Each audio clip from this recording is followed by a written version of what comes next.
welcome to Popcorn Study Club. My name is Francesca. I'm Lisset. And I have hair in my mouth. That's Taylor.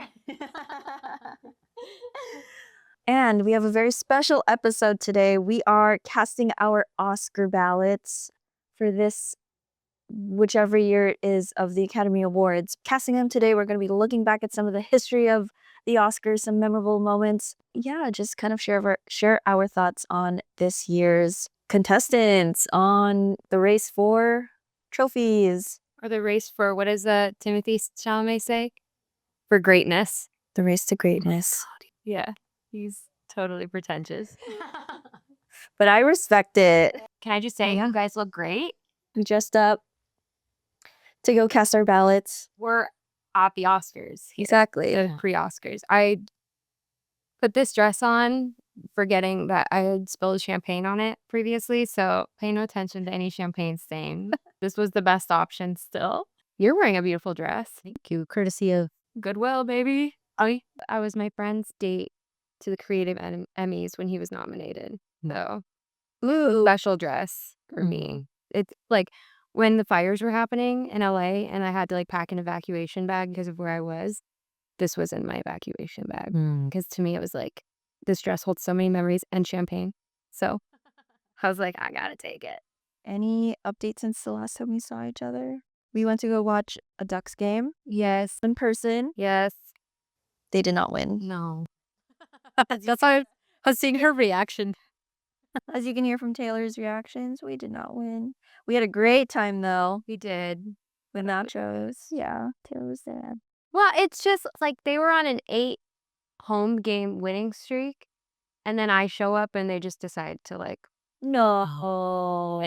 I can't go to the next one. But it was a lot of fun. And I was on my best behavior because usually I can get like really aggressive and. Oh, you should have gone full out. But there were kids around me. Like usually like it's definitely more kid friendly up towards the top. The opposing team's fans were next to us. And I'm like, I'm not going to be mean, but only up from here. Yeah. Quack, quack, quack, quack, quack. Quack, quack. I don't know. Is that what they do? Yeah. What you guys do? Yeah. Is that what we do? The Flying V. Lisette, quickly, anything new from you? I watched Bridgerton with my friends. It was good. I haven't watched like movies with friends or like TV shows with friends and family in a while. And we had a good time. We were just giggling. We're like, hee. Okay, ranking the 4 seasons. We can do this really fast. Okay. I like that season. And then the Anthony one. And then the first one, I guess. Because there's only 4, right? And then Penelope's the last one. Yeah, mine's very close. Anthony and Kate, Benedict and Sophie, That's Daphne and Simon, and then I'm trying. There's too many names. Colin and Penelope. Yeah, I think we all agree. Second season is the best. So I'd do 2, 1, 4, 3. Focusing back on the Oscars, just to give you guys some background on the Oscars itself, but I guess to educate us all. The Oscars, or the Academy Awards as they are more formally known, were established by the Academy of Motion Arts and Sciences in 1929 as a private ceremony. It was only just for the people nominated in like a banquet hall, just for them. You know, kind of the way that a lot of industry events unfold until, sponsors and people fascinated with movie stars, like they're like, I want to see this. I want to see like what they're wearing and what they're celebrating and who's gonna win and all of that. It was not televised until 1953. So 1929 was a private ceremony. In 1930, it was broadcast on the radio, only a few of the categories. And then like every year after that, then they would broadcast more, but it was never the full show until maybe like the 1940s. And then it was like televised in like 1953. Some fun facts about the Oscar statue itself. It is an Art Deco design of a knight holding a sword. Oh, I can picture it now. Exactly. And then it stands on a reel of film. So it's like a gold statue on like a black base, but it's a reel of film with 5 spokes that represent the original 5 branches of the Academy: actors, writers, directors, producers, and the technicians. And the statue itself is 13.5 inches tall and weighs 8.5 pounds. That's heavy. Yeah. I would have dropped it. It was originally made of a gold-plated bronze, but then it shifted over to something called Britannia metal which is made of like a pewter, like metal alloy kind of thing that is then like coated in nickel, and it's like I think it's like mainly tin, then it's like coated with like nickel, silver, and then like copper, and then like a thin layer of gold. Sounds cheaper. And why Oscar? Who is Oscar? That has been, yeah, there's a whole section about the naming of it. What did you hear? No, I'm just kidding. Sorry. I mean, yeah, you are correct though. It's like lots of people claimed to like name it after like an uncle or like some friend of theirs. The origin of the nickname of the trophy has been disputed, as multiple people have taken credit for naming the trophy Oscar. There's been this woman, Margaret Herrick, the librarian and president of the Academy, who said she named it after her uncle Oscar in 1931. There's Betty Davis, who in her 1962 autobiography claimed that she named it in 1936 after her husband, Harmon Oscar Nelson. That I'm like, you're just reaching. You just want to claim that. The ceremony has been happening already. Columnist Sidney Skolsky wrote in his memoir that just lots of different claims being like, this person named it. But the last entry in this section is that Bruce Davis, a former executive director of the Academy, credited Eleanor Lilleberg. She, according to her brother, named Oscar after a Norwegian army veteran named Oscar, who the two knew in Chicago, whom her brother, basically this dude said that a secretary named it after this soldier who stood really straight and tall. Oh, okay. And his name's Oscar. Was he bald? Is what I want to know.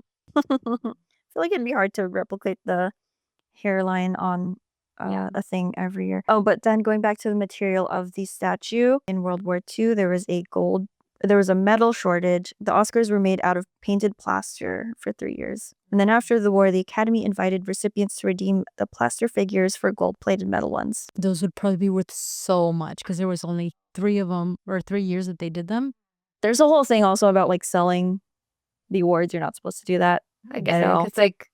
It's like property of like an organization, basically. I don't know. And it's like such an honor. Why would you want to sell it? I guess like there's money. You need the cash. Before 1950, Oscar's statuettes were and remain the property of the recipient, since the statues have been legally encumbered by the requirement that the statuette be first offered for sale back to the Academy for $1, whatever that means. You can cut this because whatever. We're not cutting anything. You don't from the know what show. encumbered That's my means. close up. Truly, we really don't need this to have all this information. Yeah, I like. I'm like, gave about. you guys can look all of this up on Wikipedia. That's literally where I'm reading all of this. Whoa, don't talk to our fans like that, okay? My mom will be pissed. She doesn't know what you're saying, but she will be pissed. That part. Oh, I'm someone who's just like, look it up. Look it up. You have the internet. Look it up. Yeah. No, but that's why you're here listening to us. I'm sorry, guys. I'm sorry. Girl, say it nice. Keep that in. Me personally, if you are talking to me, I'll be like, look it up. But you are here to listen to us talk about it. I've given you some information. It was very messily delivered. So hopefully you suffered through all of that and still want to listen. And so when you guys do these ballots, are you going based off your favorite or what you think is going to win? That's what we should explain here. So some of us have seen more than others. I think, Francesca, you've probably seen the most. I've seen all of the Best Picture nominees. Okay. And I've seen a lot of it. I've seen a few. And I've seen somewhere in between. So some of these are just vibes. Some of these are vibes, and some of these are just like educated guesses. I feel like this is like high school. I'm trying to guess my answers. I was like, I didn't study for any of this shit. I played to win. We play to win. Okay. Right. So we should pick what we think's gonna win. Okay. But if you want to speak on something as we're doing it, which because you have 5s, whatever. speak on it. But I did so well during the Golden Globes one. I'm to bring it up, but like since the Golden Globes, there have been other major award shows that have now put my thoughts into a tizzy. I don't even know what's up, what's down, who's the front runner for any of these things. And I usually go off a lot of those things as well. I try to make a lot of educated guesses. I mean, past years though, I've like filled out ballots just off like what I've wanted to win. But not this year though. Not this year though. Blood. Yeah, it's one of the few years I've like actually watched everything. sometimes I'll like miss a movie or two. This is like voting in the political system where the older people are like, just vote for who you know is going to be good for, like everybody will vote for them. I'm like, geez, okay. That's kind of how it was. If they've had to implement a rule that you have to watch everything when you vote on it, which is an insane rule to need. It's like most of it's yeah, is it? I mean, it should be you should watch everything, but I feel like it's more like 70% of it. I'm so excited. This is my Super Bowl. What was your best year? I get better every year, I do say. Category, which we're not doing today, that I weirdly clean up on every year is live shorts. I don't know why. I just happen to, I have like a near perfect record on that one. Wow. I don't know why.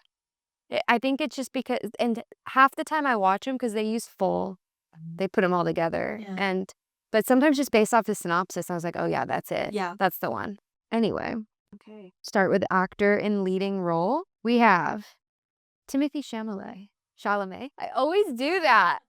Okay, Adam Sandler. I know, Chalamet for Marty Supreme. Leonardo DiCaprio for One Battle After Another. Ethan Hawke for Blue Moon. Michael B. Jordan for Sinners. Or Wagner Moura for Secret Agent. Wagner, sorry. I should know that because my best friend growing up, her mom's... Yeah. Wagner Moura. Also, he's the best part of Secret Agent, and he's so cute in it. He's so cute. I was like, oh, okay. I have seen 2 out of these. Which are Sinners and Marty Supreme.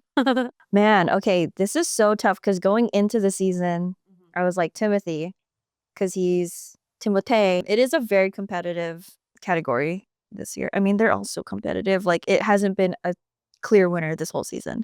I will say historically, the actor and actress are usually pretty consistent, which is why it's kind of crazy that, and I have the stats on that, how it was different for a couple awards, because it's usually like supporting actress or supporting actor that can really change up. But this year we had There's only one category that has like a very clear winner, which we'll get to. but for this one, for best actor, Wagner Moura won for the Golden Globe, and Timothy Chalamet, because they split it up in 2 for the Golden Globe. So usually it comes down to one of those.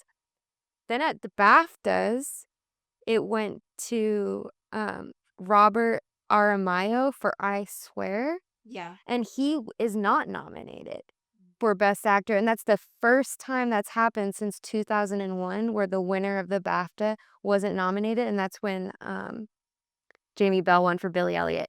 Such a good movie, by the way. Billy Elliot.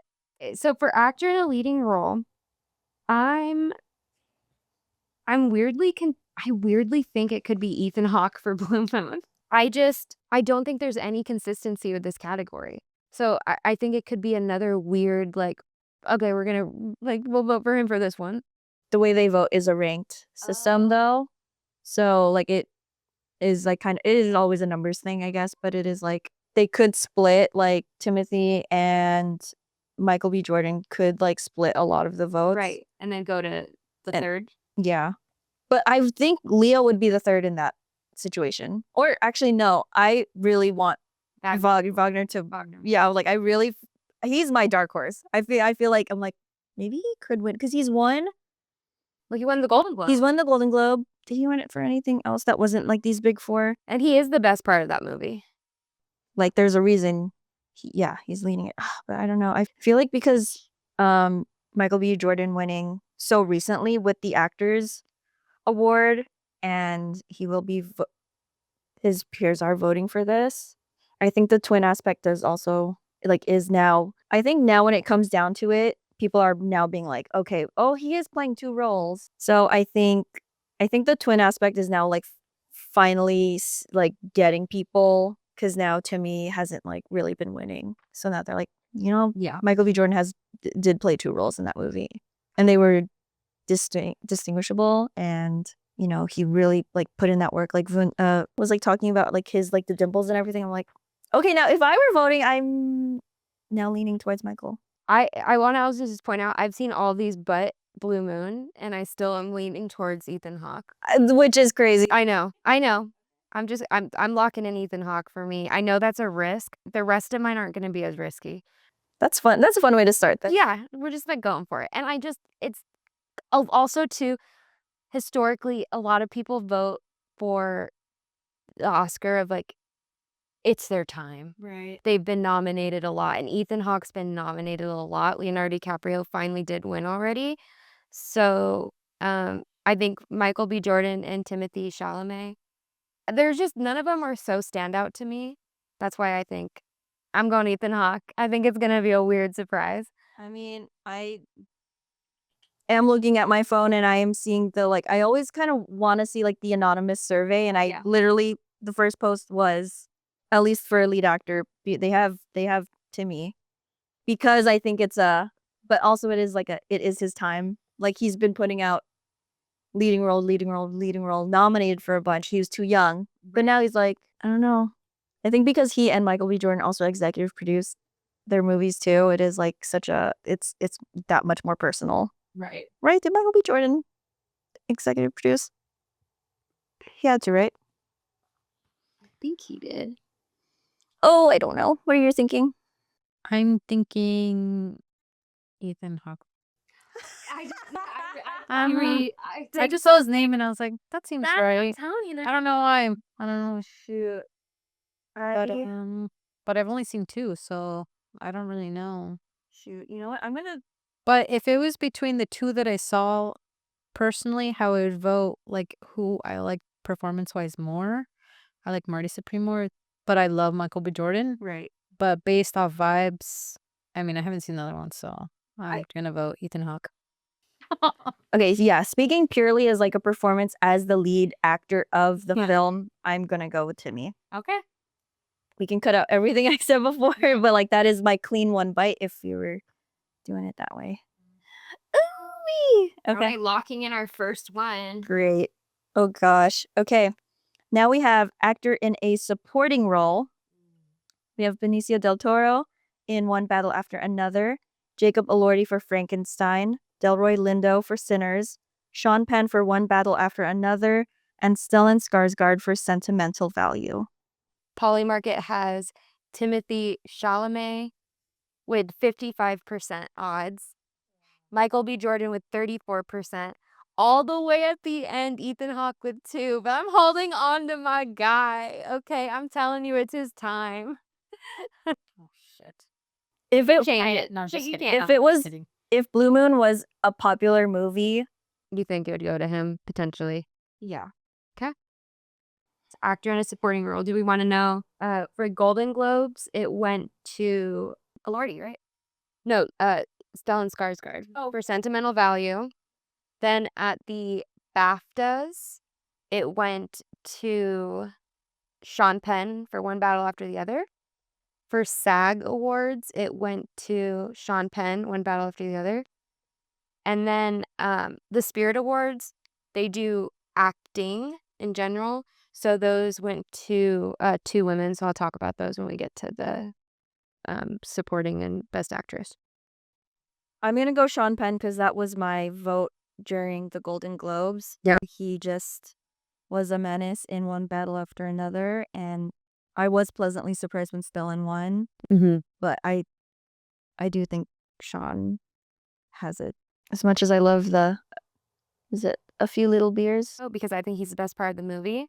I just want to say honorable mention, though, because if Michael B. Jordan wins Best Actor, I think Delroy Lindo was a better actor in Sinners and is more deserving of supporting actor. But I do think it's going to go to Sean Penn, and I found Sean Penn to be delightful, even at the Golden Globes, smoking a cigarette throughout the whole thing. I found his part's not delightful in the sense that he's playing like an awful person, but he plays it in such a delightful way that it's funny. He's so funny. God.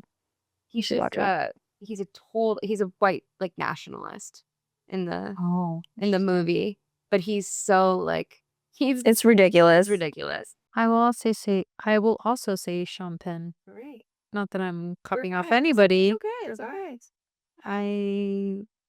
When you said he hasn't won something that for me, I'm like, that could be it. And all the press and things that I've been seeing on TikTok or Instagram, it's like everybody keeps talking about one battle after another. That's my algorithm. I'm like, wow, they're probably gonna win a bunch of awards. Polymarket has it at 74% for Sean Penn. Underneath is Stellan Skarsgård and then Delroy Lindo. Wow. Yeah, so there's no stats for Jacob Elordi or Benicio del Toro. So Jacob Elordi will have his time. I don't think Frankenstein's is like, they're more likely though to pick the young, like they're more likely to have a surprise with those. Which, I'm changing it. I'm not locked in. I'm changing it to Delroy because the supporting actor role and supporting actors is so random. I mean, I gotta like I'm going off vibes. I'm changing, and Delroy is so good in that movie. Yeah, So so good. Right. I was bummed that in Bulgonia Oh, Jesse Plemons? yeah, I was I like thought he should have been nominated. that his time will come. Oh, For he's sure. Fantastic so actor. was so good. I was like, whoa, this guy's I love that. Should have been nominated for Game Night. Yeah. I love that movie. Good. I haven't seen it. Oh, that one we need to watch. Okay. Now for the category of actress in a leading role. We have Jessie Buckley for Hamnet, Rose Byrne for If I Had Legs, I'd Kick You, Kate Hudson for Song Sung Blue. Oh, I actually don't know how to say her name. Renata Rinsve, Sentimental Value. Sorry, I know you're watching. I'm sorry for saying it wrong. And then Emma Stone for Begonia. It's Jessie. Yeah, she won every single one. She won.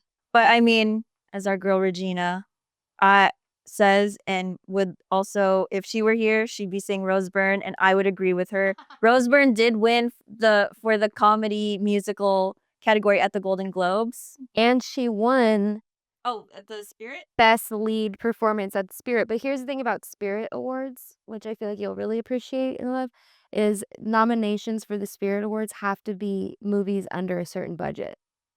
So they have to be real indie films. So because they changed the amount based off of like inflation. So right now it's under 28 million.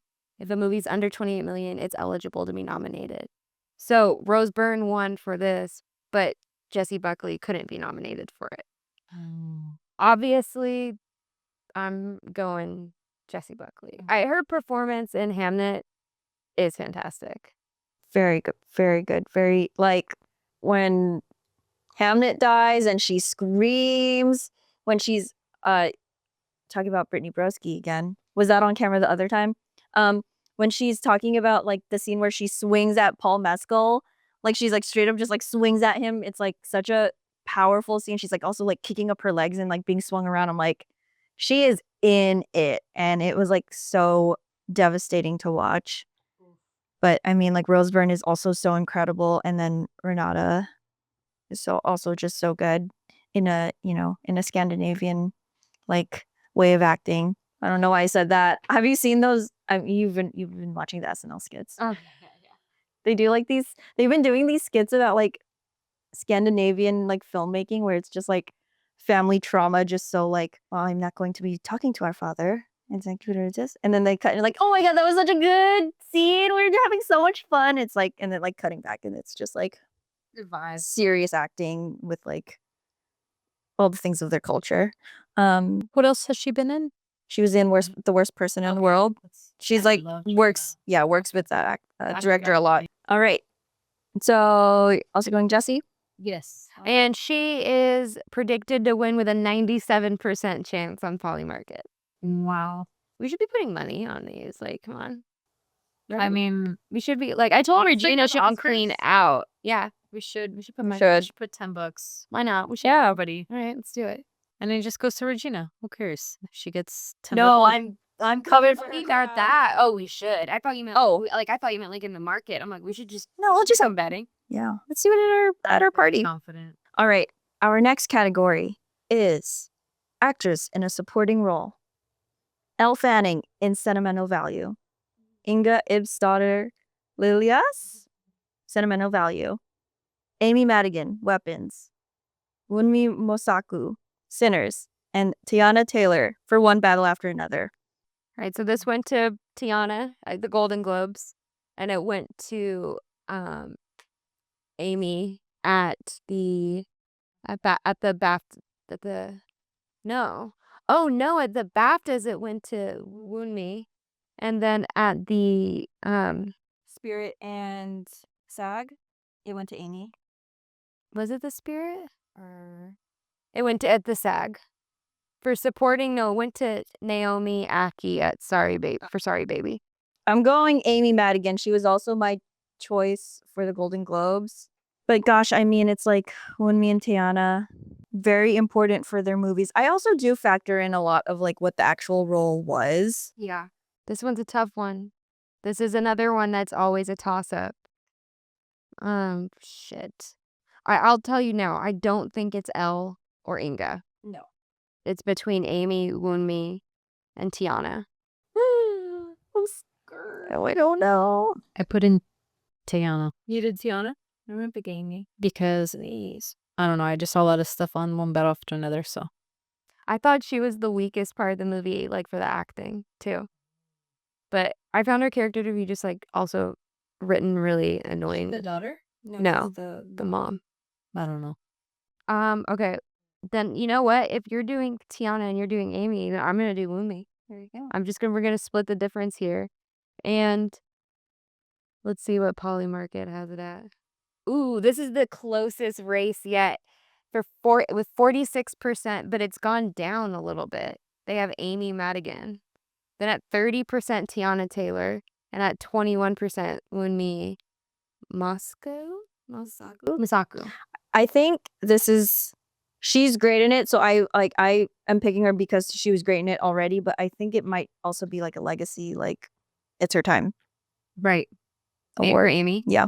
Yeah. That's That's what I was thinking too. nah. Someone's changing it. Goodbye. Now that I know the background, as I haven't seen any of those movies, it's good to. I should have just waited to get the information. This is a study club. But you're cheating. Animated feature. It's gonna be K-pop. These are subject to change. This is just for you guys right now, but This is just fun. fun. The new category of casting is being introduced with this year's award show. And we have Hamnet, Marty Supreme, One Battle After Another, The Secret Agent, and Sinners. I think this is a very juicy category. I'm going One Battle After Another. And I wonder if having this even though it's not for the actors, I wonder if it'll be like, oh, these actors got it, but like we recognize this movie for having a really good cast, so we'll like give you this one. I think it actually might be Sinners. Interesting. I was going Hamnet with that one. Oh, I mean, also, yeah. The little, the kids in it are so good. Honestly, yeah, that was my first takeaway, like coming out of it, because I watched this with like my critic friend. He didn't know anything about the movie, but we saw it was like Spielberg and Sam Mendes, and Spielberg obviously has a great track record of child actors. Yeah. So like, he's gonna make that a priority, and obviously Jesse's cleaning up. Paul is a great partner to her in this movie. Yeah, those kid actors, like the sisters even are just like, not even. The sisters also, it's just like, obviously it's about Hamnet, but you know what? I think I'm still going to go Sinners. Woo! Crazy. Okay. Cinematography, we have Frankenstein, Marty Supreme, One Battle After Another, Sinners, and Train Dreams. Okay, so best cinematography, is that for the BAFTA, it went to One Battle After Another. And then for the Spirit, it went to Train Dreams. But remember, that's a low budget. So that's why it didn't have to go up against One Battle After Another. Gosh. Is this the speed one? I heard not the greatest things about One Battle After Another, although it was like... The cinematography of it? Yeah, not like... I don't know, the cinematography is always crazy on the ones that win, but I'm always kind of confused. Like, I think there was like a space movie that won one year, like Gravity, and I'm like, oh, how could that win if it's all like special effects? Oh yeah, like Life of Pi and Yeah. Yeah, so I'm always confused because I mean, I wouldn't vote for that. But from the images, well, I haven't seen Train Dreams, but Sinners was great. It was shot on film, and I liked some things in it, but then some things were just, they just didn't mesh as well. And then Frankenstein was beautiful production design, but nothing like Cinematic with the shots. everything was kind of Yeah. soft. And again, that one kind of has a little bit more special effects and stuff. So maybe, I don't know. But for me, from what I've seen, I would vote Marty Supreme for cinematography. I think they had really good shots. But I don't know how they. I mean, yeah, that one shot when it's like at the first tournament and it's like zooming in to like his table. But gosh, I mean, I'm gonna I did look over there, but like One Battle After Another. One Battle After Another is my pick because of the whole chase scene at the end Yeah. when they're going That's up what I and down the think. hills. It's like that is such a like it's so a part of that last act. And when they're jumping from roof to roof, that whole sequence, I put One Battle After Another. Yeah. But I mean, like, yeah, Marty Supreme and like Sinners, like gorgeous. And I watched Train Dreams today and it is beautiful. But I'm like, is that just the nature itself? And you just happen to capture how beautiful it is. But I think it was also shot on film or something. It's just like where it had the it looked like it was film stock for the fact of it. I have to say, I'm surprised Hamnet's not. Yeah. I thought that Trial, yeah. movie is shot beautifully. Like all those shots of her in her red dress, surrounded by all the green. I'm just like curled up in Yeah, I think that has better cinematography than Frankenstein and Marty Spring. Yeah. So I'm shocked that it's not. I'm also, yeah. honorable mention, Hamnet. Yeah, I did One Battle After Another. Right in. And it is leading at 74 or 64%, with Sinners coming in second, and then third is Train Dreams. This could be the year Train Dreams, because it did clean. Because the Spirit Awards can get things right. But yeah, when it's like every other movie is like 100. No, I know, but like you'd be surprised. Like they like with like screenplays, they usually do pretty well. I feel like it's just like a really big budget year this year. It is. So it's like, I don't know. So they're like, sorry, we don't know you. Costume design. We have, let's see that pass this one, I guess. Or not. I don't know. Also Depending. Frankenstein. Yeah, we have Avatar, Fire and Ash, Frankenstein, Hamnet, Marty Supreme, and Sinners. Oh, yeah. Those dresses? Come on. How well does Avatar do? Has Avatar won any awards? Like the What? visual effects ones. Correct me if I'm wrong. Yeah, but isn't it animated? It's so like how's it's like animated costumes? But I mean, no, I mean, messing or are you serious? I'm serious, isn't it animated? I've seen the real. Oh. Like I've seen like someone cover because like right after it was nominated, they're like, Yeah. "What is this?" And then obviously someone has to do a feature about it, being like, "No, there is actual costumes. Here's how they make it." Pop off, Queen. For film editing, we have F1, Marty Supreme, One Battle After Another, Sentimental Value, and Sinners. I'm trying to remember the editing of these movies. I think Marty Supreme's got some really good editing. Oh yeah, the cut to like that whole anecdote about the bees, like just choosing to cut to that moment. And I know that's not what editing is for that category solely, but in the storytelling form. Yeah, what do you think of Marty Supreme? I guess like to me with the editing of the ping pong felt Yeah. like Yeah. sorry, table tennis. Don't want to get yelled at by the table tennis community. And it was just kind of action packed, and I think the editing really solidified the pace of the movie. So if you like the movie, then I think what you really like is the editing.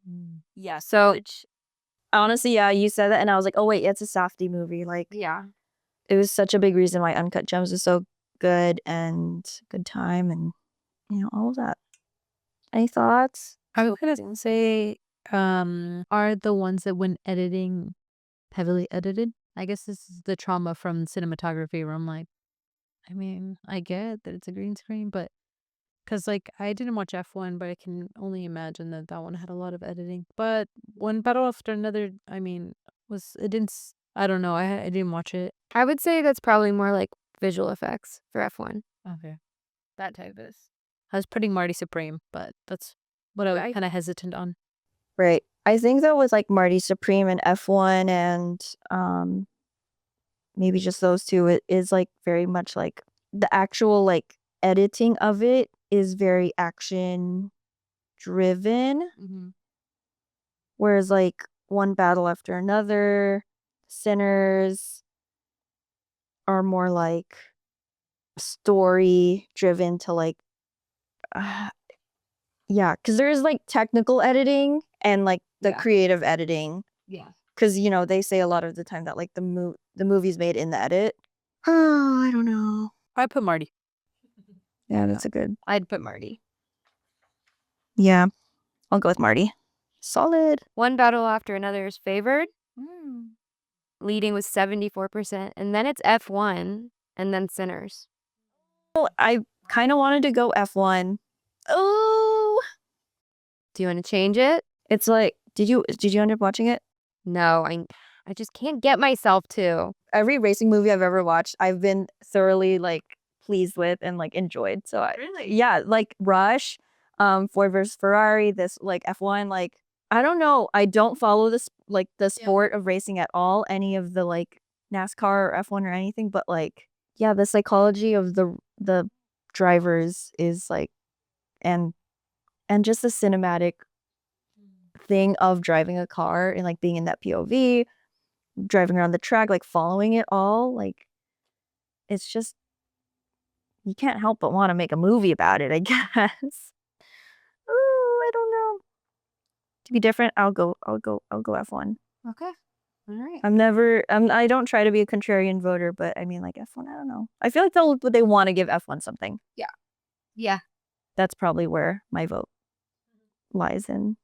That's where I'll be with visual effects. Okay, international feature film. Exciting. This is a very exciting category. I feel like there have been some snubs, but I feel this is a very solid category regardless. Oh, I forgot to mention, for the Spirit Awards, they had Best Editor, and that went to it went to The Testament of Anne Lee, which I thought was edited really well. And then for BAFTA, it went to One Battle After Another. One Big Battle. That's what I want to call it. One Big Battle. International feature film. We have The Secret Agent. It Was Just an Accident. Sentimental Value. Sirat, and The Voice of Hind Rajab.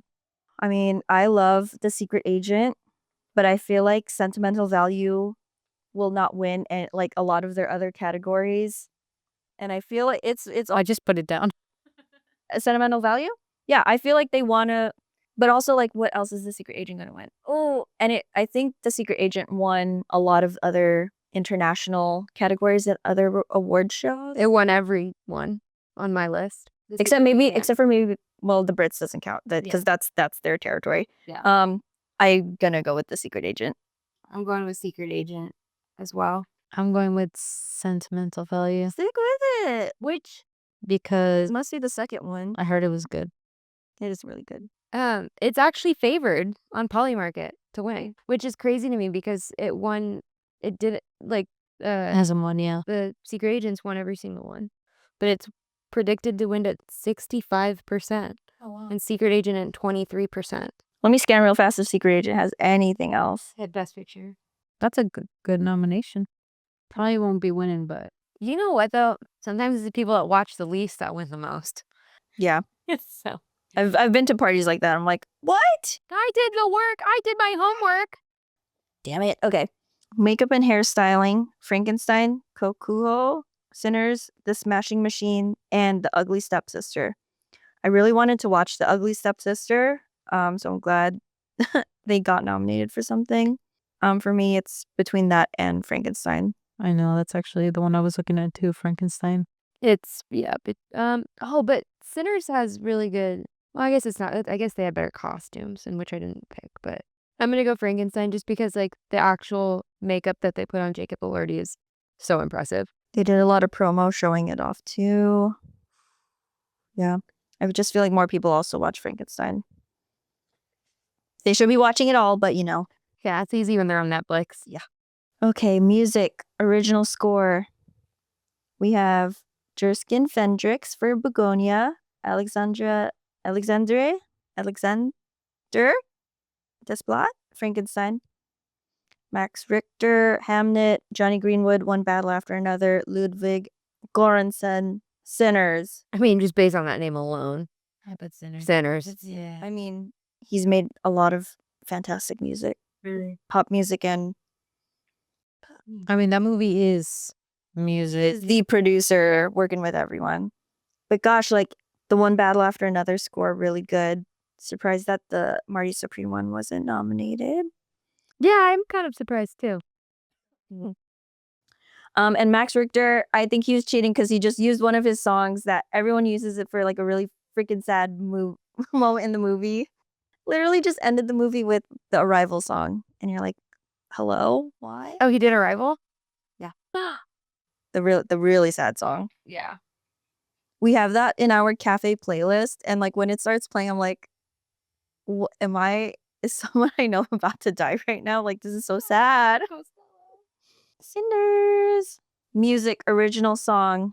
We might not keep this in the pod, but I have written a feature. It was one of my last features I ever wrote at IGN about the best original song category. It makes me mad when they nominate a song that is only made to play at the end of the movie, like during the end credits, because they're vying for this category. Right. This year, though, I know there's a lot of songs here that are actually in the movie and play a huge part. I'm like, thank you guys. You guys are actually doing it. And here are the nominees. They are Dear Me, Diane Warren, Relentless, Golden, K-Pop Demon Hunters, I Lied to You, Sinners, Sweet Dreams of Joy, Viva Verde, and Train Dreams for Train Dreams. Give us that fun fact about Diane Warren, Francesca. Diane Warren has a whole category of like records for the Oscars. Hers is being nominated the most times without winning an actual award for the best original song category. I mean, let me see how many times Diane Warren's been nominated. It's insane. 17 times? 17 times. I don't know if this is also 17 or maybe this is 18. That's insane. But she wrote the original song for her own documentary. So this will be a very sad loss for her this year. Oh, because we know it's going to be golden. it is. And you know what? Even with all that said about Diane Warren, I'm picking K-pop, but I want the Sinners one. Right. And that is like such a good matchup of like two songs featured heavily in the movie.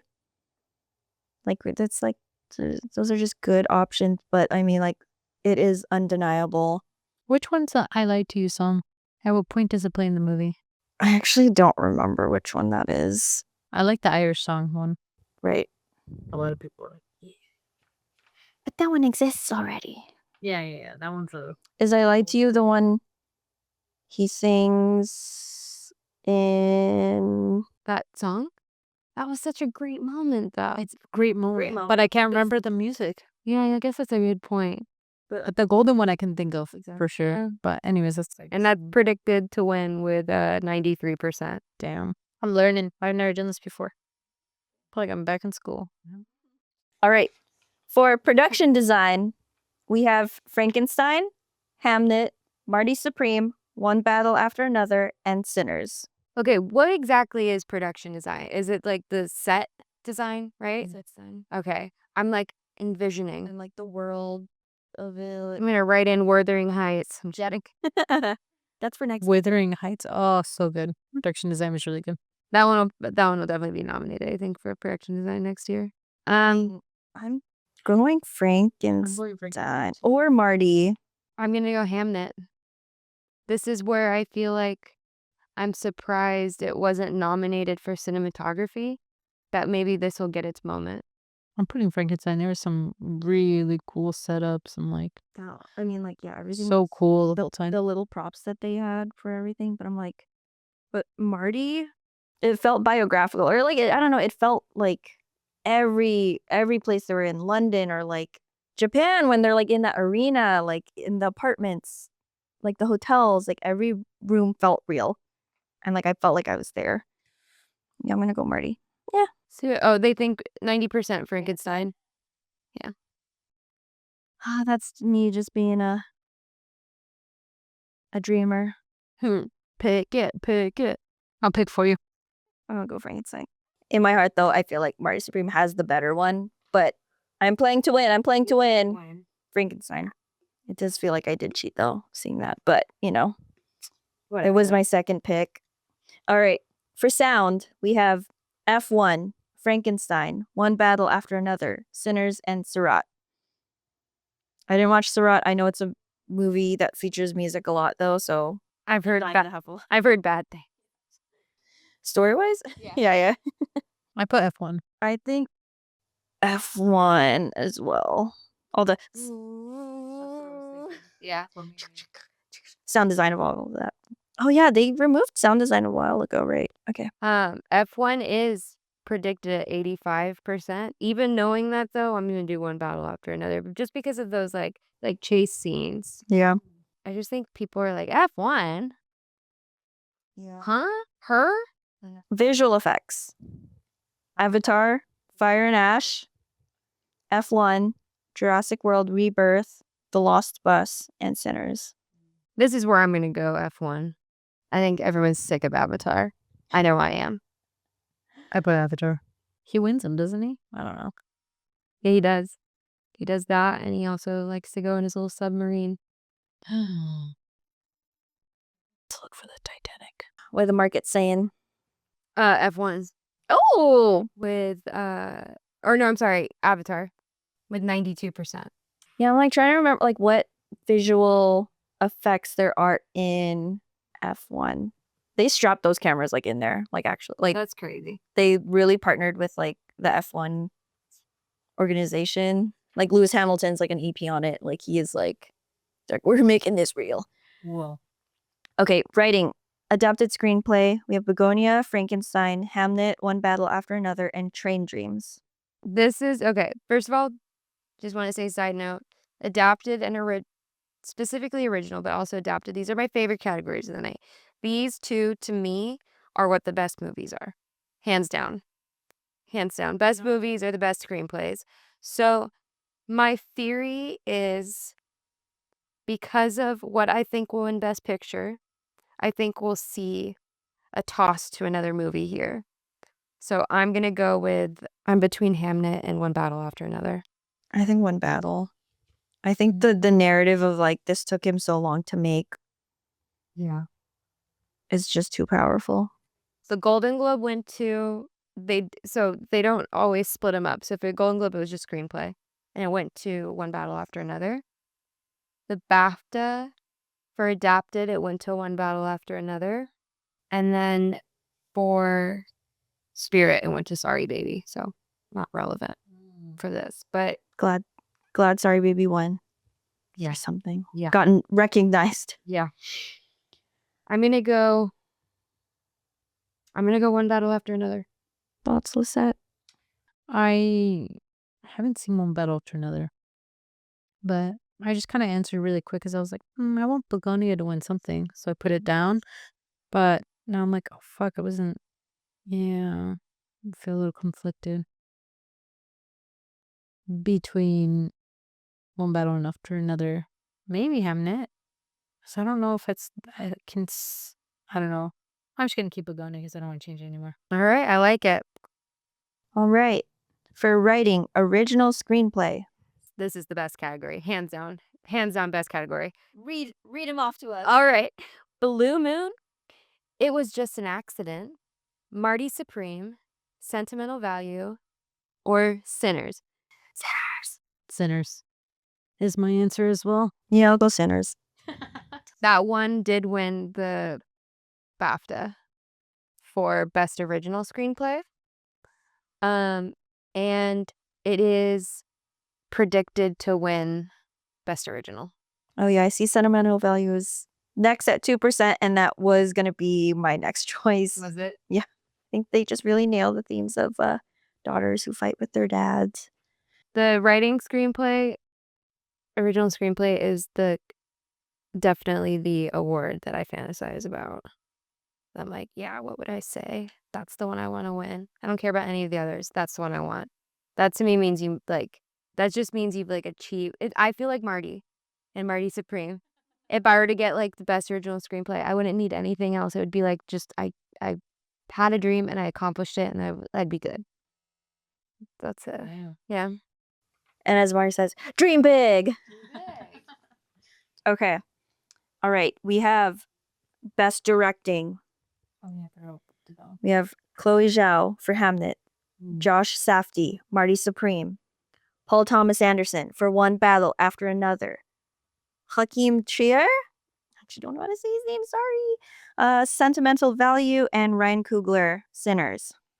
Ooh, this is so hard because you can't have a good movie without a good director, I guess, but it's so hand in hand, like the writing, directing, and best picture. They're all just so tied together in my head because Yeah, they are. you need them all Yep. to like have a good, you know. I just think that there wasn't, which as you guys know what my favorite movie is, and we'll talk more about that for Best Picture, but this isn't a Everything Everywhere All at Once type of year or a Parasite type of year where those movies just cleaned Yes. out. It's a more competitive year. I don't think I don't think I don't think one movie stood out more than the other, but I also think Sinners would have if it wasn't so long ago. Yeah. It was because it was the beginning of the year, Yeah. and usually the Oscar movies are more towards the end of the year. Yeah. And I think that it suffers from winning some of these because people forget that movie was, because it feels like it came out so long ago now. So, with that being said, I'm really stuck between Chloe, Paul, and Ryan. I don't think it's going to be Sentimental No. or Marty Supreme. I think based off like knowing Paul has won for majority or not, if not all of, well, no, Ryan's won a few, but I feel like there's been a lot of emphasis on like the research and the team Ryan put together for Sinners. That is directing. You are like bringing this thing to life. I think I'm gonna go with Ryan. I'm going to go with Ryan. That's a little bit more of a want than a. Also, I just thought it was so well done. Right. I know, yeah. I'm also gonna go with Ryan. Let's see who's favored. Paul Thomas Anderson. No. By a lot, 93%. But I don't like. If I'm playing to win, which I need to keep reminding myself. I'm playing to win. No, I'm playing to win. Way to win. I'm going Paul. All right. Going Paul. Cheater. He was my vote. Yes. Oh yeah, I know. I dropped my whole like at the Golden Globes. I really cleaned up except for the pit, but I did pick One Battle and I picked Paul for Best Director. Don't want to get ahead of myself. But the narratives could have changed. Like that's the whole thing about this Oscars. It's a weird year. Like it's a weird year. Nothing feels like set in stone. And after the Golden Globes, Besides Jesse Buckley. like Ryan, I feel like Ryan is. Yeah, Paul doesn't do like the interviews, the everything, but like Ryan is really out there, promoting the film. I'm gonna go with Paul. All right, and then you did Ryan. Yes, I did Ryan. Too. All right, our final category for Best Picture, we have Bugonia, F1, Frankenstein, Hamnet, Marty Supreme, One Battle After Another, The Secret Agent, Sentimental Value, Sinners, and Train Dreams. Woo! F1 should just be honored to be nominated. Truly. It's just an honor to be nominated. Look, there aren't many movies that come out that are able to accomplish the perfect amount of entertainment and a really meaningful message.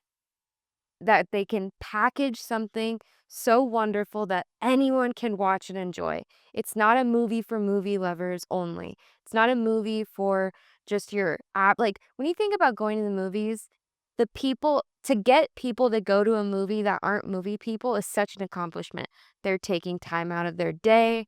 They're getting babysitters. They're making an event out of it. People don't just go to the movies anymore, especially with streaming. That movie brought they put butts in seats. Yeah. And I think that is something that should be celebrated, recognized, and that's why Sinners, hands down, is the best movie of 2025, and it deserves to win, and it will win.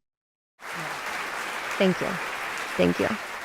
That was, I think we were talking about that kind of earlier in the week of, oh, I know you're not a movie watcher. And I was thinking the same thing. Yeah, it's kind of why I put Sinners as well. And it doesn't happen every year. No. That type of movie does not happen every year. Before that, I would say it was Everything Everywhere All at Once. That was like, I gotta go see this movie. This is crazy. Yeah.